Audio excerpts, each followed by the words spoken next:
Now, the essence of all this is, first thing is to understand the nature of how existence is happening. Either you can look at this, or you can look at the atom, or you can look at the universe. If you want to look at the universe, it is complex, it is difficult because you don't have a gallery seat, you know. There is no… it is not like a stadium, you can sit somewhere and watch the whole universe. Very difficult, you can only see it in pieces. If you want to watch an atom, nobody has seen an atom, do you know this? Do you know this? Even in a super electron microscope, you can't see an atom. We have observed its activity, but we have never seen an atom as such. But we have broken it. We are capable of breaking things that even we cannot see. That's our… we are very proud of this these days. We can break anything. We can make it or not is a questionable thing, but we can break anything we want. Even if we cannot see it, we can break it. Now, what you see and what you do not see itself is a very dicey thing in the sense, what is it that you can see? Right now, can you see my hand? Yes. You can see my hand only because my hand stops light. If my hand did not stop this light, if it allowed light to pass through, you wouldn't see this hand, yes? Or in other words, right now your visual apparatus can see only those things which stop light. Anything that allows light through, you cannot see it. You cannot see light itself, first of all. Can you see the light that is here? No, only whatever stops light, you can see it. What does not stop light, you cannot see it. Very bad, isn't it? You must be able to see all those things which allow light to pass through, because they are important things. But right now your visual apparatus are trained to see or capable of seeing only that which stops light. So the whole process of seeing life the way it is means, first of all, evolving an eye, a thoughtless eye, an eye which is free of thought.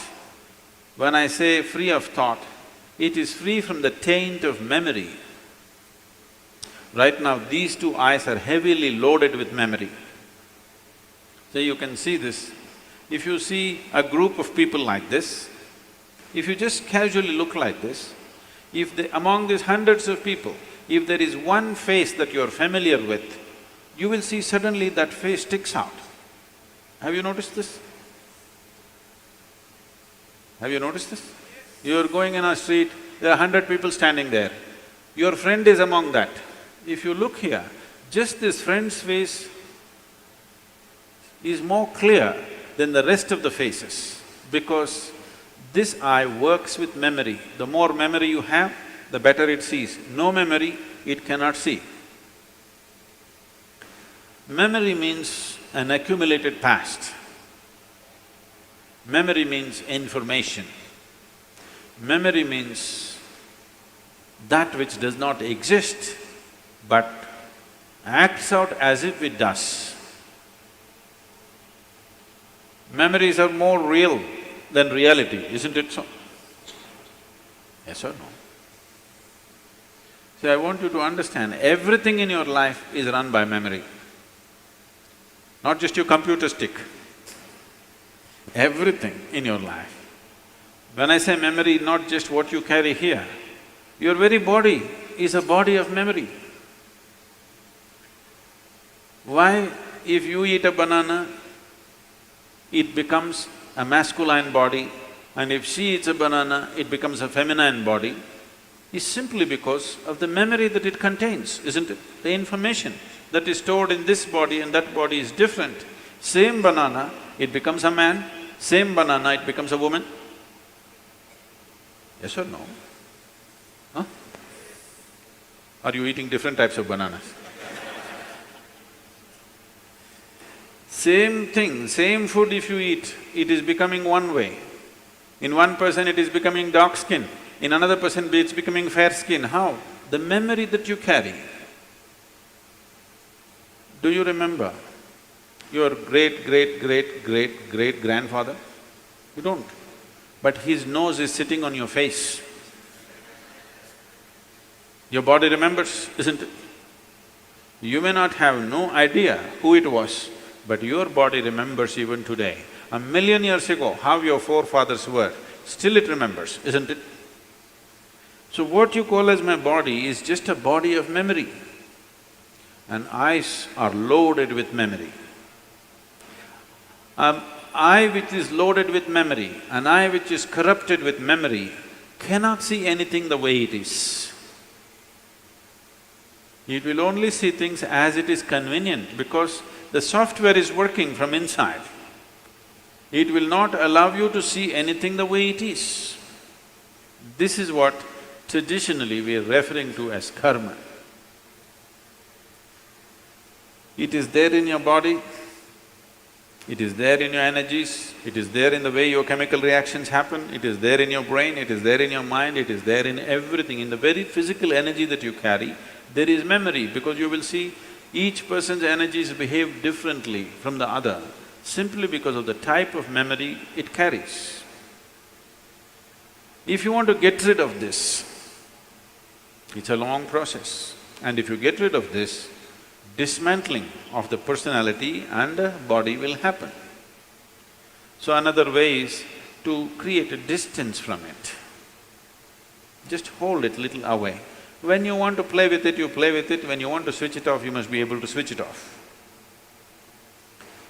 So for this, an external view is needed. Right now, your ears are loaded with memory, your eyes are loaded with memory, your tongue is loaded with memory. Why?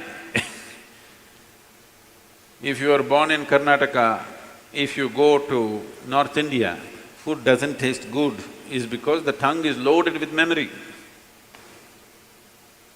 Yes or no? Have you suffered this or no? You went north and they said aloo bhaji, aloo aloo matar, aloo palak, aloo parota, aloo, they said. You couldn't stay there because your tongue is loaded with memory. It wants the same things back, otherwise it will suffer. So what being loaded with memory means is a cocoon of the past is holding you. It will not allow you to even move into the present.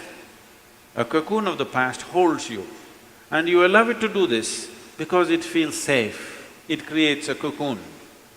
There is safety, but in safety, there is also imprisonment. You're really safe if we lock you up in a safe, isn't it? But the problem is you can't get out. That's the whole problem. Walls that you build as self-protection, they also become the walls of self-imprisonment. That is the nature of life. If you lock yourself from inside or outside, it's the same thing. As long as you do not open the door, whether somebody locked you from outside or you locked yourself from inside, there is no difference. Anyway you're imprisoned, isn't it? At least somebody locked you from outside, you can at least complain and scream. You locked yourself from inside, you can only be depressed. You cannot even scream. At whom will you scream? So this process of what we are looking at is the memory imprints itself on all levels, right up to the elemental level.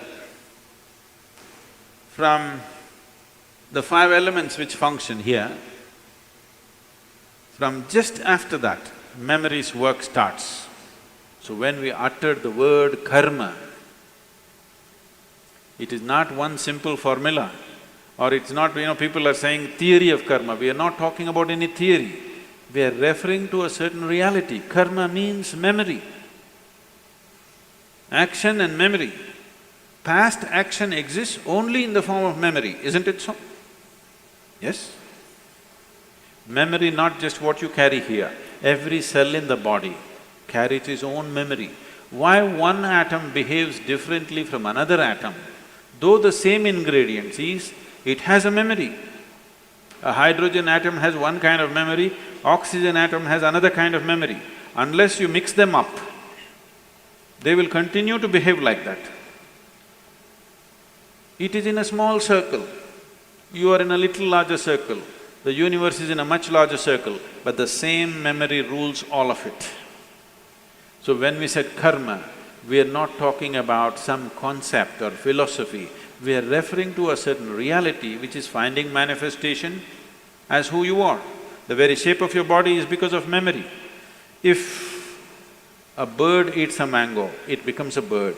If a worm eats a mango, it becomes a worm. If you eat a mango, you become a human being. Same mango, how many things it's doing, depending upon what kind of memory it carries, isn't it? What you call as a seed, if you plant the same seed, if you plant a seed in the same soil, here you plant a mango tree, here you plant an apple tree in the same soil, this will only produce apples, this will only produce mangoes. I know there is a newspaper picture where a jackfruit is become bananas, that's different. Yes? You saw this? Or you are from Bangalore or Devanahalli?